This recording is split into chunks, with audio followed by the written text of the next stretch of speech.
¿Qué tal? Bienvenidos. Hoy vamos a hacer algo un poco distinto. Un poco inusual, diría yo. Sí, nos vamos a sumergir en la maquinaria del Estado panameño, pero no desde los titulares, sino desde sus documentos oficiales. Directo a la fuente. Directo a la fuente. Tenemos una selección de decretos, resoluciones, acuerdos, todo recién salido de la Gaceta Oficial. Y ya sé que pueden estar pensando, ¿no? Que suena aburridísimo. Suena a burocracia pura y dura. Exacto. Pero la propuesta es esta. En medio de toda esa jerga legal se esconde la historia real de cómo funciona un país. Nuestra misión es, encontrar el pulso humano en todo esto. Me encanta ese enfoque. Porque la Gaceta Oficial es en esencia el libro de registro de un país.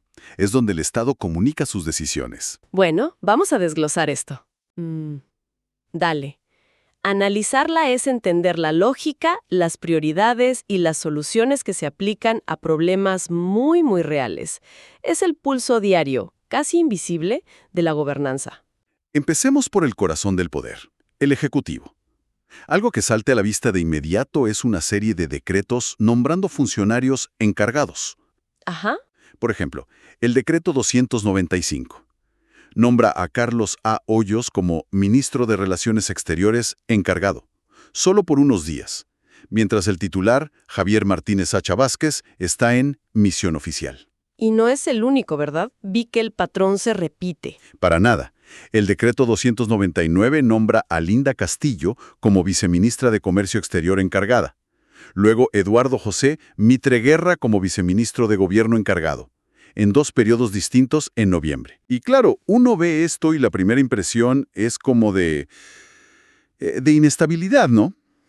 Y me pregunto, ¿esto no genera cierta vulnerabilidad? O sea, ¿un ministro encargado tiene la misma autoridad real para manejar una crisis? Esa es una pregunta excelente, porque toca la diferencia entre lo administrativo y lo político. A ver, legalmente, la respuesta es sí. Ok. Estos nombramientos son un procedimiento estándar y, la verdad, son esenciales. Garantizan que la firma de un ministro o viceministro siempre esté disponible. Claro, para que la máquina no se detenga. Exacto. Sin estos decretos, la administración pública se paralizaría. Contratos, pagos, decisiones urgentes. Todo quedaría en el limbo. Ese aceite que mantiene los engranajes en movimiento. Entiendo la parte mecánica en la necesidad de que alguien pueda, literalmente, firmar los papeles. Pero tu punto sobre la vulnerabilidad política es muy válido. Un encargado rara vez va a tomar una decisión, digamos, controversial que no haya sido ya hablada por el titular. Su rol es mantener el barco a flote, Eso mismo. no cambiarle el rumbo. Lo fascinante aquí es que estos documentos tan simples revelan una verdad del Estado moderno. Está diseñado para que ninguna ausencia individual, por importante que sea, lo detenga. El sistema es más grande que las personas. Y de la continuidad del Ejecutivo, pasemos a los desafíos, y vaya, que son desafíos, en otro poder del Estado, el judicial. Aquí la cosa se pone seria. Uf, sí. El acuerdo número 792 de la Corte Suprema de Justicia. Es un retrato crudo de un sistema bajo muchísima presión. El de la provincia de Veraguas. Ese mismo. Tienen un solo tribunal de juicio, y el atasco es tal que ya están programando audiencias para, escucha esto, el primer trimestre de 2027. Detengámonos en esa fecha. 2027. Es que eso es tremendo. Hay personas, acusados, víctimas, que van a esperar casi 2 años para que su caso se vea. Es una locura. Va más allá de un retraso. En la jerga legal le dicen mora judicial, pero el término es demasiado frío, ¿no? En la práctica, es una cuenta regresiva para la impunidad. ¿Una cuenta regresiva? ¿A qué te refieres? A que en 2 años la memoria de los testigos se desvanece, las pruebas se pueden perder, las víctimas se cansan, y los acusados, sean culpables o no, viven en una incertidumbre que te consume. Una justicia que tarda tanto corre el riesgo de no ser justicia. Es una perspectiva bastante sombría. Y ante esto, la solución que proponen es ingeniosa, por decirlo de alguna manera. Sí, es una solución de gestión. No crean plazas nuevas de jueces. Lo que hacen es asignar funciones de descongestión a 3 jueces municipales que ya existen. Mencionan los nombres: Omar Cañizales, Marta Díaz y Ana Bernaza. y van a apoyar en juicios orales 2 días a la semana. Exacto. Es una solución ágil, no hay duda. Pero no es solo un parche. O sea, estamos moviendo el problema de un lado a otro para mejorar las estadísticas. Ahí está el dilema. Es una medida de triaje, una solución de campo de batalla, totalmente. Es pragmática porque usa los recursos que ya tienes. Ok. Pero el acuerdo mismo reconoce esa tensión.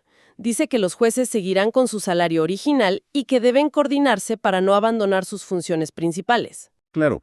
Tu crítica es el centro del debate. ¿Soluciones rápidas que alivian la presión ya o cambios estructurales profundos que son más lentos y caros?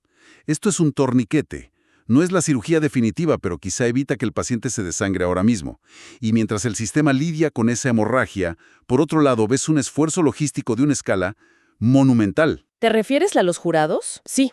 El acta número 1 de la Oficina Judicial de San Miguelito conformaron la lista de personas para ser jurado de conciencia en 2026. La cifra me dejó helado. 5.962 personas. 5.962. Solo en un distrito.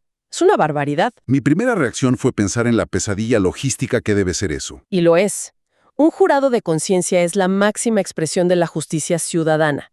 Son personas comunes decidiendo sobre delitos graves. ¿El ideal democrático? Exacto.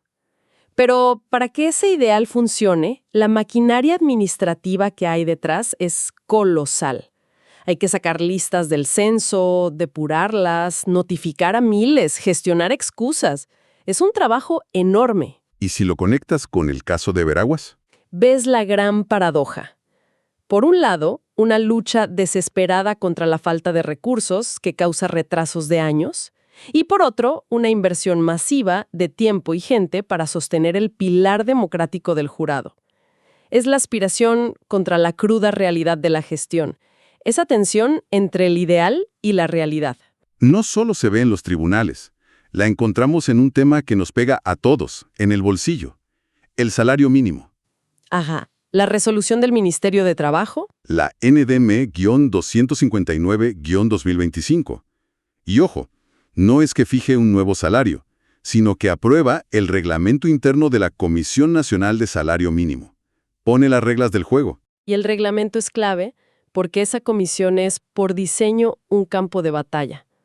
Le dicen órgano de diálogo social, que es una forma muy elegante de decirlo. Sí, bastante elegante. Pones en la misma habitación a gente con intereses totalmente opuestos y esperas que se pongan de acuerdo. Tienes al gobierno como árbitro. A los sindicatos, CONATO, CENUSI, que buscan el mayor aumento. Y en la otra esquina, al sector privado, CONEP, la Cámara de la Construcción, que argumentan sobre la competitividad y el empleo. Es que es fascinante ver a adversarios naturales sentados por ley en la misma mesa. Pero las reglas que pone el reglamento, como reuniones los miércoles de 9 a 4 o intervenciones de 5 minutos, suenan increíblemente formales. ¿De verdad se llega a un consenso así? Bueno, el reglamento intenta crear un entorno civilizado para un debate que podría ser muy, muy conflictivo. La meta ideal es el consenso. La meta ideal. Ignorar por completo a una de las partes tiene un costo político alto. Este documento no garantiza un acuerdo, pero sí que todas las voces se escuchen en un marco ordenado. Es el Estado tratando de canalizar el conflicto social. Y mientras se debaten estas grandes políticas, la maquinaria del Estado tiene gastos mucho más terrenales. Las resoluciones del registro público son un ejemplo perfecto. Una autoriza la contratación de seguridad por 3 años, por hasta 461.277 balboas. Y otra de limpieza, ¿no? Sí, por casi 389.000 balboas. Estos son los gastos invisibles que hacen que todo lo demás sea posible. Es la plomería de una casa. Nadie piensa en ella hasta que falla. Sin limpieza y seguridad, una institución que maneja documentos tan sensibles simplemente no puede operar. Son el costo real de la institucionalidad. Y hay una tercera resolución de ahí mismo que me parece aún más reveladora. A ver. Autoriza un pago de 25.000 balboas a una fundación, Redsoft, y el texto especifica que es parte de una indemnización ordenada por la Corte Suprema de Justicia. Este es un punto crucial. No es un gasto operativo, es el cumplimiento de un fallo judicial. Es el sistema de pesos y contrapesos en acción. A un nivel muy práctico, sí. Una entidad del Ejecutivo está acatando una orden del Judicial. Demuestra que el Estado no está por encima de la ley, sino que está sujeto a ella y debe pagar cuando se le ordena. Es un pequeño documento que refleja un principio democrático fundamental. Y hablando de reglas que nos afectan sin que nos demos cuenta, pasamos de la economía a algo todavía más personal, la salud. Y aquí el nivel de detalle es asombroso. Sí, la microgestión por una buena causa. La resolución N571-2025, DG de la Caja de Seguro Social, modifica el uso de un medicamento que todos conocemos, el paracetamol. Pero no cualquiera. No, para nada. La versión en solución para perfusión intravenosa de 10 miligramos mililitro. Muy específico. Exacto. Y aquí es donde ves la razón de ser de esta regulación tan estricta. Primero, control de costos. Esta versión es mucho más cara que una pastilla. Claro. Segundo, una política de uso racional de los recursos. Evitar que se use para casos leves. Y tercero, y más importante, la seguridad del paciente. La resolución es increíblemente específica. Solo en áreas críticas como urgencias, cuidados intensivos, quirófanos, para dolor agudo post-cirugía o en pacientes alérgicos a otros antiinflamatorios. Pero, a ver, ¿no podría una regla así limitar la decisión de un médico en una emergencia? ¿No podría esta burocracia al final costar más? Esa es la tensión inherente a la medicina administrada. Se crean protocolos para estandarizar la calidad y controlar el gasto, pero siempre está el riesgo de que un caso atípico no encaje. Lo que esta resolución intenta es encontrar el equilibrio. No lo prohíbe, lo reserva para los escenarios donde el beneficio es indiscutiblemente mayor que el costo. Es otra microsolución a un macroproblema, la sostenibilidad del sistema de salud. Y para cerrar, el mundo del comercio, donde el Estado tiene como un doble papel, ¿no? De facilitador y de vigilante. Exacto, el que da y el que quita. Tenemos dos documentos que lo ilustran perfecto. Primero, una autorización. La autoridad de aduanas le da permiso a la empresa Quantum Carga S.A. para operar como consolidadora de carga. Y es clave notar que no es un cheque en blanco. La resolución dice que la empresa tuvo que presentar una fianza de cumplimiento por 20,000 balboas. ¿Y esa fianza qué es, exactamente? Es una garantía real, es dinero que se usaría para compensar a los clientes si la empresa desaparece o no entrega la carga. Es la forma en que el Estado protege al consumidor desde el principio. Entendido. Y ahora, la otra cara de la moneda. Una cancelación. La Autoridad de Turismo de Panamá le cancela la licencia a la agencia de viajes Benegreco Tours Panamá. Y aquí ves al Estado como vigilante. Las razones son contundentes. Una inspección reveló que la agencia ya no operaba donde decía. Y lo más grave, su fianza de cumplimiento, ese seguro para los clientes, estaba vencida desde 2020. ¿Desde 2020? Sí.